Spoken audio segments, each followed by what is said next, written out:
আমার হাজব্যান্ড আব্দুলপুর সরকারি কলেজের জিএস ছিলেন সাবেক, এবং স্বেচ্ছাসেবক দলের 18-19 বছর সে সভাপতি করছে। তো আমার একটাই দাবি নিয়ে আপনাদের সামনে হাজির হয়েছি, সেটা হলো জুলাই আন্দোলনের পরে আমার স্বামীকে জুলাইয়ের মধ্যে র্যাব ধরে নিয়ে গেছিল। তারপরে জুলাই আন্দোলনের পরে সব কিছু আমার স্বামী শান্তভাবে সব কিছু পরিচালনা করছিল, এলাকার লোকজন নিয়ে সুস্থভাবে রাজনীতি করছিল। কিন্তু মাঝখানে আসে কিছু আওয়ামী লীগ সন্ত্রাসী বিএনপিকে যোগ দেওয়ার পরে, মানে নব্য বিএনপি শাস্ত্রে যারা কখনো বিএনপি করে নাই, তাদের কারণে তুচ্ছ একটা ঘটনা নিয়ে আমার শ্বশুরবাড়ির পরিবারের সবার বিরুদ্ধে একটা মামলা মোকদ্দমা হয়, এবং তখন থেকে আমার পরিবারের উপর মানসিক নির্যাতন হচ্ছে। তারপরে হুমকি ধামকি দিচ্ছে, আমার স্বামীর জীবনে নিরাপত্তা নাই, আমার সন্তানদের জীবনে নিরাপত্তা নাই, পুরা ফ্যামিলির জীবনের কোনো নিরাপত্তা নাই। ওই সন্ত্রাসীদের হাত থেকে যে কোনো সময় আমাদের ধরবে, নাতে আমাদের একটা ক্ষতি করে দেবে।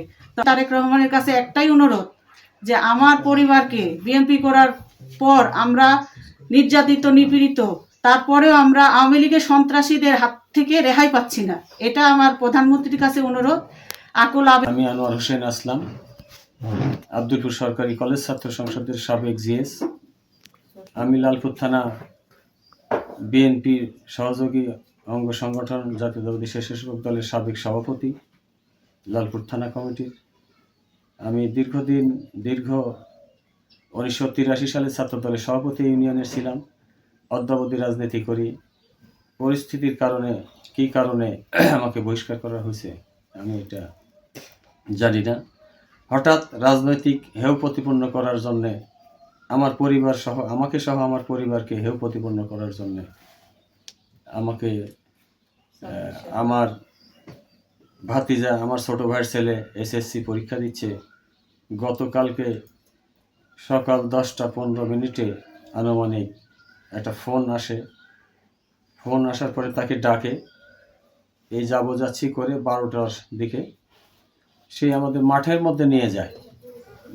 তাকে মাঠের মধ্যে ফেলে মারে ফেলবে, এটা করব সেটা করব, এই করব ওই করব। ডাকে ওখানে জামরুল নামে এক ছেলে, রাজীব, আসিফ, সাইফ, নয়ন, নাইম, এই 6 জন হঠাৎ করে বিষম তাকে মারধর শুরু করে। বল, তোর আবার ব্যবসা করিস, তোর এখানকার আর কে কে ব্যবসা করে, তোর বাবা করে, মাহাবুর নামে একজন করে, এইসব বিভিন্ন কথাবার্তা বলে তাকে ভীষণ মারে। দেখতেই পাচ্ছেন আমার পাশে বসে আছে। মারার পরে তাকে অস্ত্র দেখায়, বিভিন্ন কিছু দেখায়, মেরে ফেলবে এবং চরমভাবে মারে। মারার একটা পর্যায়ে ওনারা থানাকে ফোন দেয়, আমাদের বাজারে ধরে নিয়ে এসে গাছের সঙ্গে বেঁধে রাখে। একটা এসএসসি পরীক্ষার্থী ছেলে, সে কি ব্যবসা করে, সে বিড়ি খায় না সিগারেট খায় জানি না। এইভাবে পুলিশ আসে, পুলিশ আসার পরে নিয়ে যায় আব্দুলপুর পুলিশ ফাঁড়ির থেকে নিয়ে যায় লালপুর থানার ওসি মহোদয়ের তদন্ত সাপেক্ষে সে মব সৃষ্টি করে যে এইগুলা করছে, এইটা উনি আমার মনে হয় বুঝতে পেরে তাকে রাত্রে মানে পুলিশের গাড়িতেই করে আমাদের বাড়িতে দিয়ে যায়।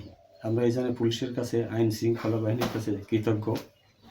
এই ঘটনার সঙ্গে যারা জড়িত, যাদের নাম বললাম, আপনাদের মাধ্যমে আইন শৃঙ্খলা বাহিনীর কাছে আমার আবেদন, তারা তদন্ত করে এর একটা ব্যবস্থা করা হোক।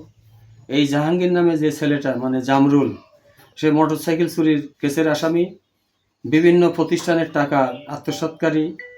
এই রাজীব হ্যাকারি করতে যায়, ধরা খায়। সে ইয়াবা ব্যবসা করে, ইয়াবা সঙ্গে জড়িত এবং সেবন করে। আসিফ, সাইফ, এই নয়ন, এরা সবাই এই কাজের সঙ্গে জড়িত। আমাদের এখানে ক্যানালের পাশে একটা বাঁশের ঝাড় আছে, এখানে আপনারা দেখবেন যে সন্ধ্যার পরে এখানে স্বর্গরাজ্যে পরিণত হয়। ওরা এইগুলা সবসময় করে। এর মধ্যে আমাদের এই গ্রামে, এই বাজারে আমাদের গ্রামে একটা ছোট্ট একটা গন্ডগোল হয়। সেই গন্ডগোলের কারণে পারিবারিকভাবে হেয় প্রতিপন্ন করার জন্যে আমাকে সহ আমার পরিবারকে বিভিন্নভাবে হেনস্থা করার কারণে এরা এই উঠে পড়ে লাগছে। এই কয়জন সব হচ্ছে আওয়ামী ছাত্রলীগের মব সৃষ্টি করছে যারা। আমি এই অবস্থার মধ্যে বিপদগ্রস্ত হয়ে আছি, কখন যে আমারও এই বিপদটা ঘটাবে তারা। এই জন্য আমি আইনের দৃষ্টি হ্যাঁ, এবং বলেও বেড়াচ্ছে, হুমকি দিচ্ছে বিভিন্ন ফোন দিয়ে, বিভিন্ন জায়গাতে ফোন দিয়ে হুমকি দিচ্ছে যে তোকেও দেখে নেওয়া হবে। এই জন্য আমি আপনাদের প্রতি সদয় দৃষ্টি আকর্ষণ করছি যে চণ্ডীগাছা গ্রামের রফিকুল ইসলামের ছেলে, আমি একজন এসএসসি পরীক্ষার্থী।